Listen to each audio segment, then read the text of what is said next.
एक जंगल में सभी जानवर मिलकर एक सुंदर घर बना रहे थे। हाथी मिट्टी गूंथ रहा था, शेर लकड़ियां उठा रहा था, बंदर ईंटें ला रहे थे, लेकिन एक बकरी जिसका नाम बबलू था हर बार काम से बचने की कोशिश करती। जब कोई कहता चलो काम करते हैं, तो बबलू कहती मेरी टांग में दर्द है, कभी कहती मुझे बहुत नींद आ रही है।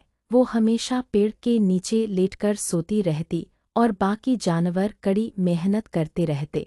कुछ ही दिनों में एक खूबसूरत घर बन गया। सब जानवरों के अपने अपने कमरे थे, लेकिन बबलू बकरी का कोई कमरा नहीं था, क्योंकि उसने कोई काम नहीं किया था।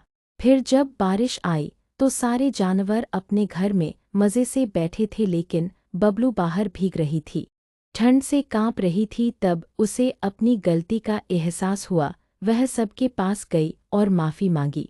शेर ने कहा, अगर तुम सच में मेहनत करना चाहती हो तो कल से सफाई की जिम्मेदारी तुम्हारी होगी। बबलू ने वादा किया और अगली सुबह से पूरे मन से काम करने लगी। सीख, मेहनत करने वाला ही सच्चा सुख पाता है, कामचोरी से सिर्फ पछतावा मिलता है।